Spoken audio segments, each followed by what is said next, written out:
the form x minus h squared plus y minus k squared equal to the radius squared, right? And then wasn't our center at h comma k? And then we know that our radius is obviously the square root of r squared. Okay. So what would my center of this circle be? 2, 3. Good. You do opposite of the sign, right? Anything in parentheses always means opposite of the sign, right? So positive 2 and negative 3. Last time you don't go down on the y. With y, because it's in parentheses in this specific problem, it's still opposite because of the parentheses. So it's 2 comma negative 3, but really that's not a huge mistake, so you can fix it in the future, and that's not a big deal. And then, well, you'll still get a lot of points. So then also, don't we know our radius squared is equal to 81? Therefore, the square root of the radius squared is my radius, so what is it? 9. 9, and then technically, if we want to be technical, it's plus or minus 9, but we throw out the minus because it wouldn't make sense to have a negative radius, right? So our radius is 9. Questions on that? How many got it right? Awesome. Yay. Okay, so let's go backwards. It says write the equation of the circle with this as the center, this is the radius. So we've tested on this. So once again, x minus h squared plus y minus k squared is equal to r squared, right? So the center of our circle is at xy point at negative 3, 5, right? Yeah. So it'll be, oops, I didn't mean to put a parenthesis. X plus 3 squared. So, right, because see, if we plug in, why is it opposite? Because look, if I plug in negative 3, what's x minus negative 3? Plus 3, right? Does everybody see why it's plus? So we have x plus 3 squared plus Y minus y minus 5 squared equal to, what's my radius? 16. 4 squared, right? 16. Radius squared, right? And then what is 4 squared? So we would say, okay, I know that 4 squared is 16, I'm not going to write 4 squared. Okay, so good. That would be our answer. Now, a couple things to be careful. Don't forget the plus sign in between. A lot of people forgot and how to multiply it. Okay, questions? Okay, next one. So there's a point to this, guys. We've got to remember how to find the distance between 2 points. So let me show you something.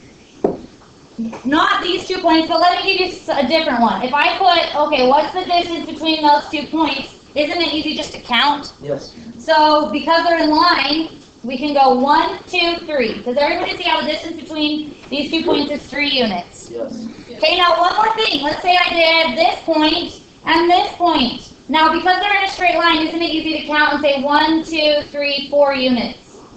Okay, now, however, if it's on a diagonal, there's really no way of telling exactly how many units that is. You can't, I promise you will not get it right.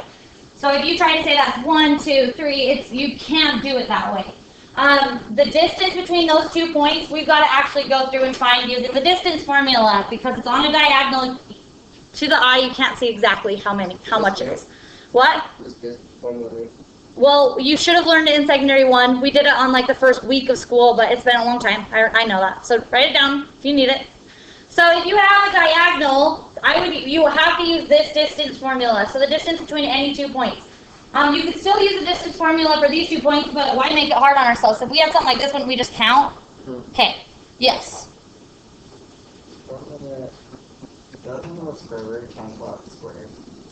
It doesn't, no, because you can't think about it. Isn't this raised to the 1/2 power technically? So this is mathematically why you can't just do that. So isn't the square root? Okay, this is going to be kind of complicated at this level for you to think about, but let's see if you guys can see why we can't do this. You know the square root means 1/2, right? Raised to the 1/2 power. Roots are on bottom, powers on top. So technically, don't we have this stuff being raised to the 1/2 power? Well, if it was raised to the square, can you just square this and square this? No, that's a forbidden rule. So you can't just 1/2 power this, 1/2 power this, because that would be what you'd be doing essentially if you cancel those out. Does that make sense? So that's why the same rule, it doesn't apply. So let's go through and solve this one. Now, on the first week of school, this was really hard for you guys, but your brains are way more developed now. It'll be really quite easy, I think, for you. So first of all, we want to know the distance between point A and B. The first thing you have to look, from left to right, what's my first point? From left to right, what's the first point? A, right? Isn't A my first point from left to right? Okay. So we have an XY point. So what is that XY point? -6 plus. Okay, -6, 1, and that was my first point, right? So isn't that x1, y1? That just means first point. Because like the first week you're like, what do you do with the 1? That just means we have our first point. Is everybody good with that? And then we have another xy point. It's our second one. We have an x2, y2. That just means we have a second xy point, and that's at 1 up 8, right? So now you're good. So now to find the distance between those 2 points, we'll plug it in. So once again, this is x1, y1, x2, y2. So the distance between those 2 points is parentheses x2, which is 1 minus y1, which is, x2, sorry, I said y. x2 minus x1. Isn't x1 -6? Yep. So 1 minus -6, and then it's squared plus y2, which is 8, minus y1, which is 1, squared. Is everybody comfortable with that? We're not confused that we're the ones that had nothing to do with the formula. You get what I'm saying? I think our brains are a lot more developed now. So we have distance is equal to the square root. What's 1 minus -6? 7. Good. So we have 7 squared, right? Plus 8 minus 1, 7 squared. Type it into your calculator. So underneath the square root, what do we have? 7 squared plus 7 squared. No, 49 plus 49. 49 plus 49. 98. So what was the actual distance? We could do a decimal, or we could break it down by hand and do the pretty answer, right? So I'll go with the decimal for this time. What's the decimal? 9.8. Would you have ever guessed that that was the actual distance between those 2 points? You wouldn't have. Sorry, buddy. You wouldn't have. You wouldn't have been right on. I know you wouldn't have. Okay, any questions on that? Okay, so the reason I showed you that is for this problem. Here we go. So it says, the center of the circle is at point 3,2. So our center of our circle is at 3,2. And one other point on the circle is 3, -8. So let's graph that. So one other point on the circle is 3, -8. So let's think about it. If we have a point on a circle and one other point, if we drew a line between those, wouldn't that be the radius? If you start on the center and draw to another point on the circle, wouldn't it have to be a radius? Okay, interesting. So let's draw it real quick here. Our center of our circle is at over 3 up 2, right? Then another point on the circle is 3, -8. So over 3, -8, right? So think about it. Do you guys see how if we drew a line from here to here, that would be a radius, right? So really, couldn't we just go like this and draw a circle around? Yeah, right? You know what I mean? I mean, we want to be exact. So it would have swung out a little bit. It's hard to draw a perfect circle. So let's write the equation of the circle. So we know the equation of a circle is x minus h squared plus y minus k squared is equal to our radius squared. So isn't this the center? Yeah? Are we good? Are you guys following me? I'm so lost. What? Then ask questions. I have no idea what you're lost on. Like, where's the equation coming from? Why are we using the square root of d squared? I'm not asking you to find the distance right now. I just said, let's write the read the directions. It says create an equation of the circle. So don't we know the center? So can't we start out? We're going to have to find the distance in a minute. Okay. I'm just starting out by writing the first part of the equation. Because doesn't this have to do with the center, guys, of our circle? Okay, so we know that. It was 3, 2. So it'll be x what? Minus 3 squared, right? Plus y Minus 2. 2 squared is equal to our radius squared. But we got to figure out what is the radius. Didn't we decide, since this is the center and this is another point on the graph, that this would have been our radius? Don't we need to know the distance of the radius? Now, can't we just count this one because it's in line? Is it on a diagonal? No, so we can just count this one. I'm going to do it easily. 1, 2, 3, 4, 5, 6, 7, 8, 9, 10, right?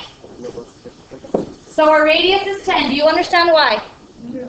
So when I go up 10, over 10, over 10. Okay, sweet. So 10 squared, which is 100. So I'll write 100. And we've written the equation of the circle given the center and one other point, right? So we just use that one other point to figure out the radius. Are we comfortable?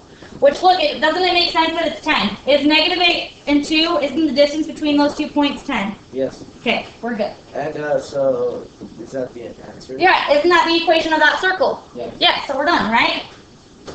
Me too. Okay.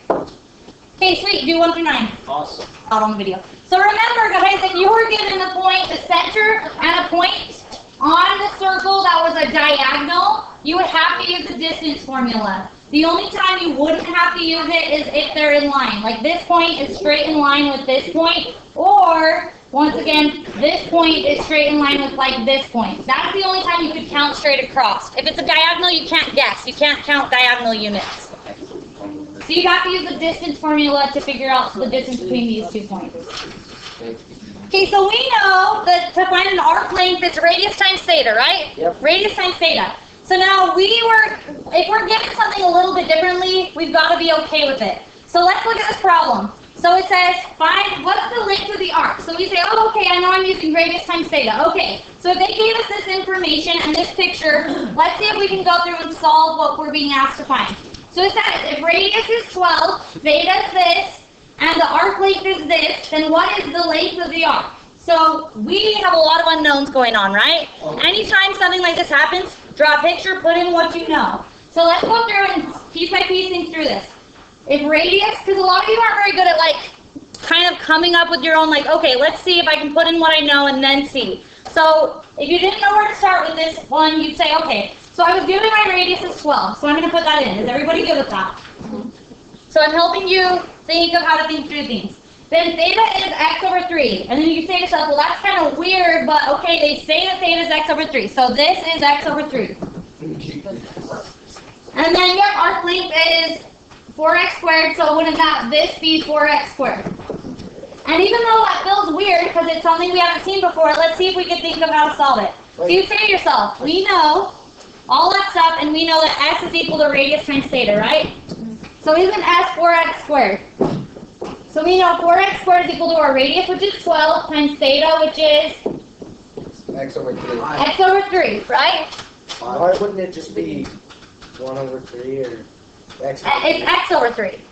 No, then why wouldn't the s be x over 3? How come you can't say It says the arc length is 4x squared. So now, we put in everything we knew, right? Now isn't this just like any other thing when we're solving for x? We set up a true statement and solve for x. Isn't this the true statement?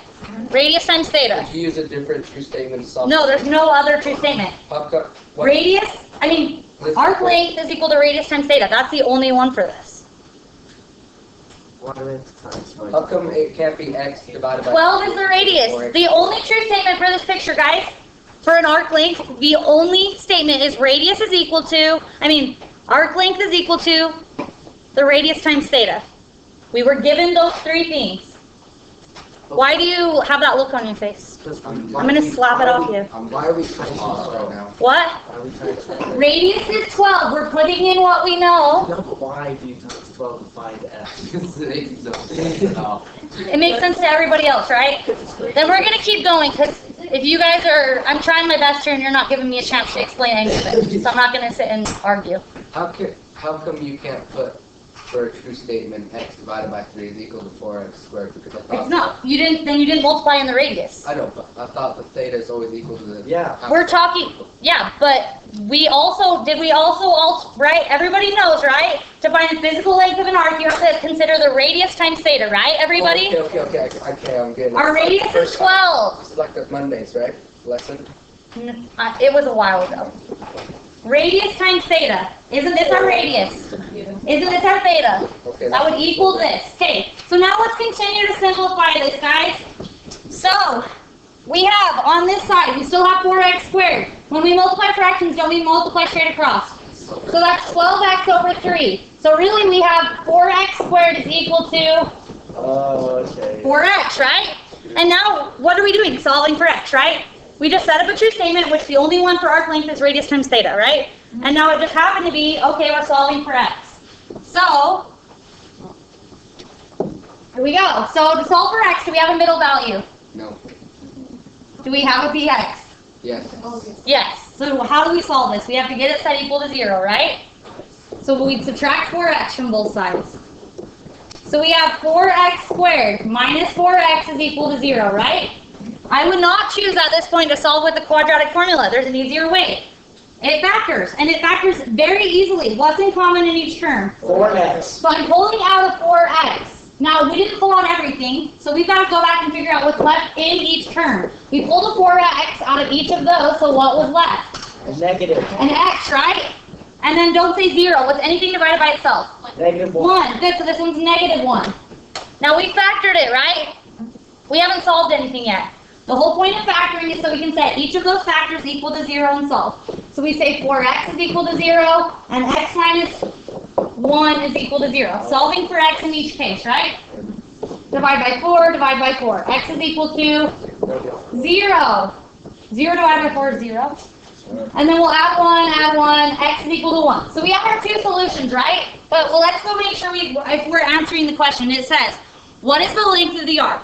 So now that we know what x is, because we couldn't have found it otherwise, right? We needed to know x. So we set up a true statement, and now we solve for x. So let's put in our answers. We got 0. 4 times 0 squared is 0. Is our arc length ever going to be 0? No. So we throw that answer out. But 1. 4 times 1 squared. Wrong. Do you multiply 4 in and then square it? No, 5. 5. That's 4. 4? It's Guys, 4 times 1 squared. Do we multiply 4 in and then square it? It's 5. No. 1 squared. It's 4. 4 times 1. Isn't 1 squared 1, guys? I'm a little bit concerned. Oh, I thought it was 4 plus 1 Plus squared. Are we all comfortable? So my final answer was 4. Guys, if we can't do that, we should go back to middle school math. It was Okay. explained here. It wasn't explain where. Oh, I thought it was 4 plus 1 squared. Well, it's look at the problem. There's no plus sign, right? Okay. Okay, guys. So find the solutions. They're in vertex form, right? Watch these very carefully. So stay with me. Let's get through these quick. So it says find the solutions. Many of you say, okay, I must have to multiply this out. It's in vertex form. I would not choose to multiply it out. That's a lot of work. If it's in vertex form, that's one of the easiest methods to solve. Don't we just set it equal to 0? Or make sure it's set equal to 0. So I erase the y, because isn't that what finding the solution is solving? Oh, then you transfer the... And then let's just isolate x squared, right? So we will add 49, right?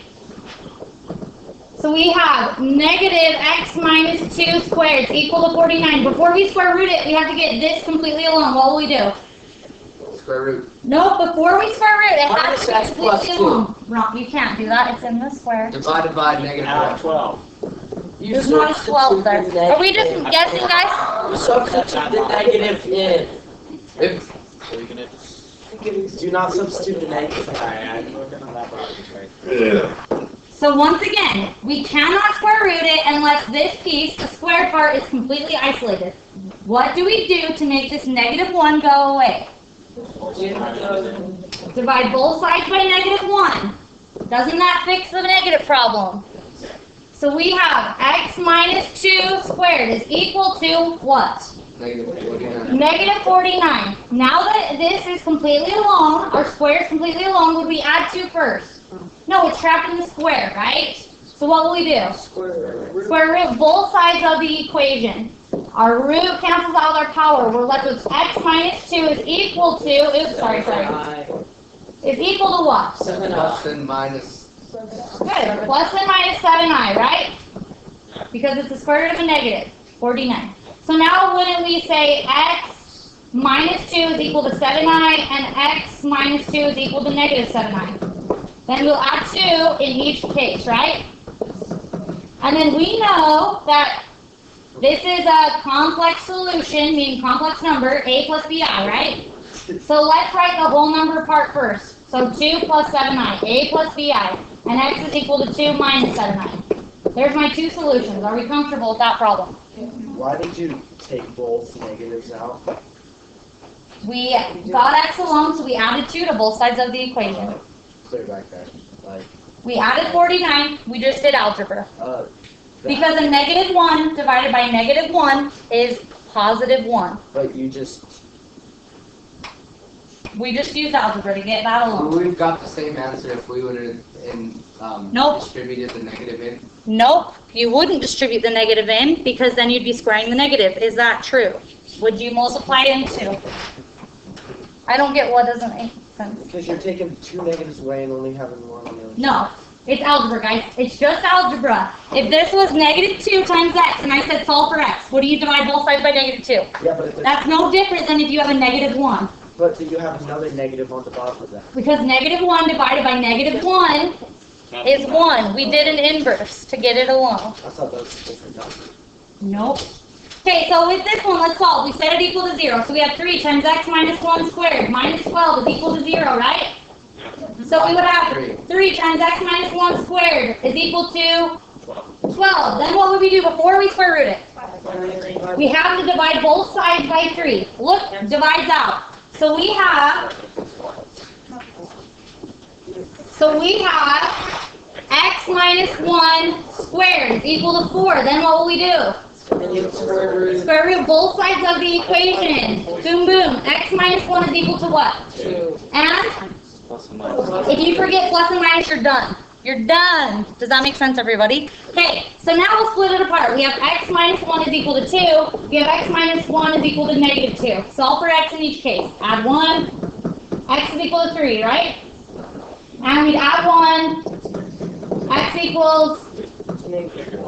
Now, what are those opposites of each other? Look at them. Are they opposites of each other?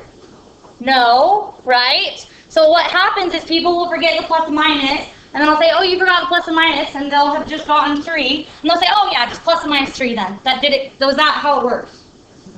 No, right? Do you guys understand what I'm getting at here? Okay.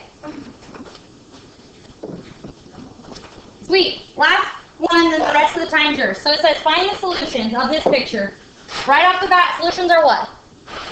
0. So what's my solutions? X is equal to what? Negative 8 and negative 4. And x is equal to negative 4. Does everybody understand why that's a solution? Solutions mean x-intercepts, good? And then it says axis of symmetry. X is equal to, well, let's look. There's the vertex. X is equal to what? Negative 6. And the vertex, boom, right there. What is it at?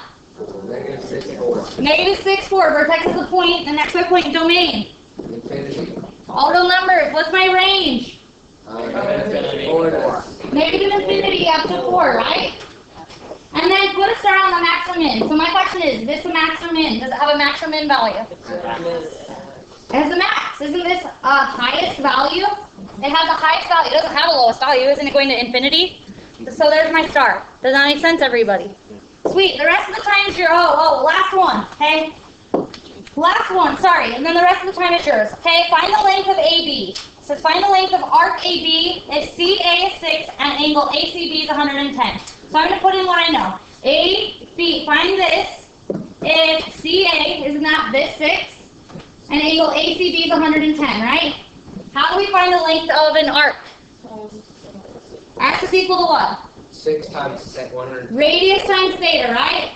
So X is equal to, what's our radius? 6. And our theta is, Okay. can I see that as degrees? No. So don't we multiply by pi over 180 to change it to radians? Yes. So let's do that. S is equal to 6 times, what's that in radians? Go, quick, quick, quick. You guys are slow if I got there before you. 11/18, right? 11 pi 18, then don't we multiply straight across? So that would be 66 pi 18. Go. 66 over 18. Does it simplify? What is it? 11 over 3, right?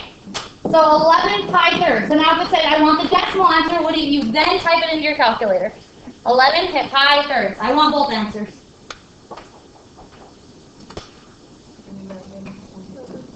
$11.5? Is that what we all got? Both answers. The pretty answer, the engineer answer. Good? Okay. Okay, I'm not going to do this one, but just look. It says draw the grid the parabola. Can we draw a parabola without having it in graphing form? No, right? Is it in graphing form? No. What would we do to get it? Graphing form means y equals something, right? Plus 2. So we'd add 2. Do we add 2 in here? Yes. You can add 2 inside the square? Oh. Okay, so this would be our equation. Y equals that. And then couldn't we just plot x, y points if we needed to? Yes, right? So now that we've got it in y equals something, we could do that. Okay, sweet. So do up to 19. We'll finish the rest on Monday. But listen, up to 19. On number 10, you have to fix it. Your number 10 is a bad problem. So notice how your picture has a circle and just an x. You got to change it to x squared. And then also it says in the directions, the length of the trim is x. You've got to change it to x squared. And then your radius is still 32, but you'll change theta instead of x over 6, change it to x over 8. So just change the problem real quick, and then you can solve it.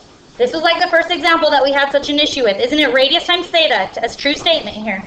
Put in what you know and say, I must have to set up a true statement because we're dealing with x's. Okay? All right.